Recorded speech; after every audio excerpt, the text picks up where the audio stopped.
Kun multa kysyttiin pienenä, mikä musta tulisi isona, mä vastasin, mitä vaan, vaikka Batman. Ja vaikka sen unelman tiellä seisoikin vain tyhjä pankkitili, olen silti elänyt hyvin Batman-voittoista elämää. Olen syntynyt vuonna 2005, eli suoraan Christopher Nolanin Batman-trilogian keskelle. Batman oli silloin kaikkialla, peleissä, lehdissä, telkkarissa, Halloween-juhlissa, meemeissä, leluissa ja etenkin Legoissa, unohtamatta tietenkään Nolanin Batman-elokuvia. Vuodet 2005-2012 olivat yhtä Batmaniaa. Mutta tämä ei ollut ensimmäinen kerta, kun maailma villiintyi Batmanista. Vuonna 1989 koko maailmaa puraisi Bat-kärpänen ja se aloitti ensimmäisen Batman-aallon. Ja kaikki sai alkunsa vuoden 1989 elokuvasta Batman.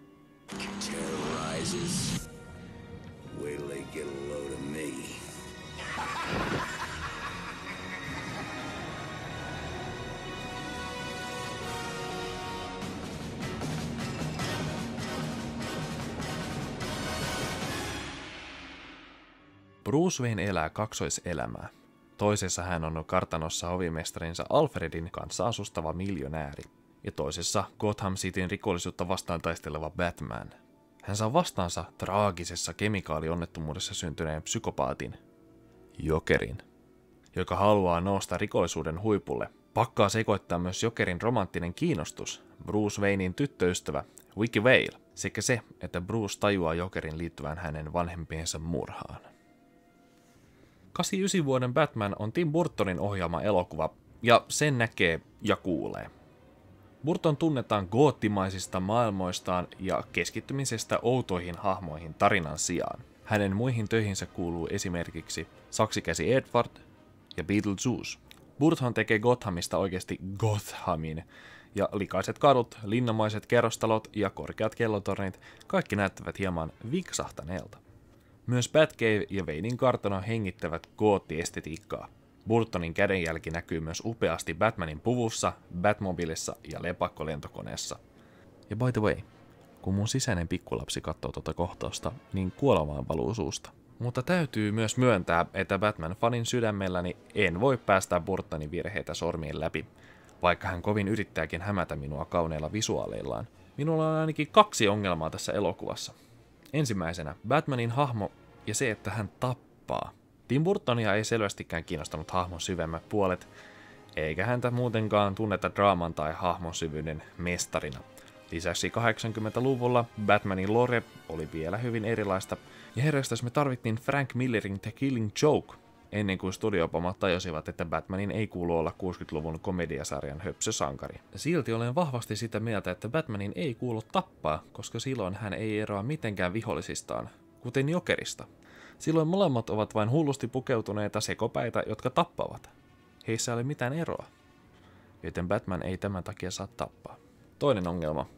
Jokeri Bruce Waynein vanhempien tappajana.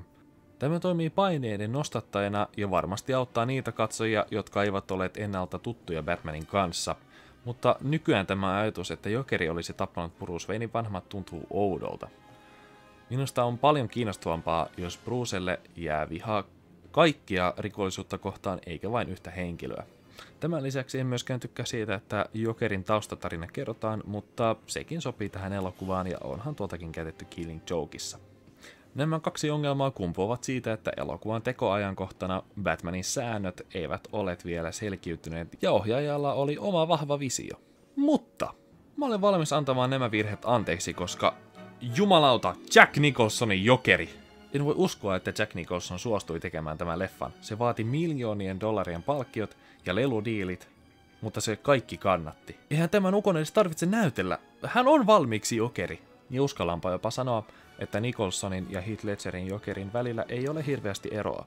Molemmat vievät mafialta rahat, molemmat ovat sekopäisiä anarkisteja ja molemmat voisivat kertoa kop-kop-vitsin ja tappaa sinut sillä. Molemmat sopivat siis täydellisesti omiin elokuviinsa. Toinen hienoa työtä tekevä näyttelijä elokuvassa on Michael Keaton Batmanina ja Bruce Wayneina, jonka kästäysvalinta oli aikoinaan jopa kontroversaali, sillä hänet tunnettiin tuohon aikaan vain Beetlejuicena ja sitcom-näyttelijänä. Ja vaikka en pidäkään häntä parhaana Batmanina, hän vetää juuri tähän elokuvaan sopivan roolisuorituksen. Pidän erityisesti siitä, miten itsekkäänä ja ylimielisenä hän esittäytyy Bruce Wayneina. Excuse me? Could you tell me which of these guys is Bruce Wayne? Well, I'm not sure. Ja Batmanin puvussa hän tekee niin hyvää työtä kuin vain oli mahdollista, varsinkin kun ajattelee, että hän ei pystynyt liikuttamaan päätään puvun sisällä, ja se toi, vähän tahatonta komiikkaa, mutta samalla myös yllättävää heroismia, kun hän voi vain ylvästi liikkua hartioidensa mukaisesti. Näyttelijöiden lisäksi on vielä yksi syy, miksi tämä on hyvä Batman-elokuva, ja se on musiikki. Herranjestas, kuunnelkaa tätä. Danny Elfman on pistänyt verta, hikeä ja kyyneleitä tähän scoreen, ja se kuuluu. Tämä on juuri se musiikki, mikä minulla soi päässä, kun mä ajattelen Batmania. Ja nuoremmalle yleisölle, kuten minulle, tulee nostalgia tästä musiikista Lego Batman-pelien mukana. Mikä sitten oli Batman-elokuvan vaikutus maailmaan ja Batman-franchiseen? Elokuva oli valtava menestys lippuluukulla ja se tuotti yli $400 miljoonaa maailmanlaajuisesti ja oli yksi vuoden 1989 suurimmista hiteistä. Yhdysvalloissa se rikkoi avaustilastot ja oli yksi ensimmäisiä elokuvia, joka sai aikaan niin sanotun Opening Weekendin huuman, jota nykyään käytetään mittarina isojen elokuvien menestykselle. Jack Nicholsonilla oli palkkiosopimus, joka sisälsi osuuden oheistuotteiden tuotoista, jonka avulla Jack Nicholson rikkoi ennätyksen siitä, kuinka paljon yksi näyttelijä on ikinä tienannut yhdestä roolista. En tiedä, onko tota vieläkään rikottu. Fanit rakastivat elokuvaa ja se käynnisti valtavan Batman-hypin, jota kutsutaan Batmaniaksi. Batman-logo oli kaikkialla. Teepaidoissa, lippiksissä, julisteissa, leluissa ja jopa purkan mukana tulleissa tarroissa. Burtonin Batman toi supersankarit takaisin mainstreamiin ja yhdessä vuoden 1978 Supermanin kanssa osoitti, että oikeissa käsissä supersankarielokuva voi olla vakavasti otettava. Voisikin siis sanoa, että ilman Burtonin Batmania meillä ei olisi edes Nolanin elokuvia. Haluankin aloittaa Batman-elokuvien kanssa tier-listin, johon lisään jokaisen arvostelemani elokuvan. Tällä listalla vuoden 1989 Batman menee A-tieriin.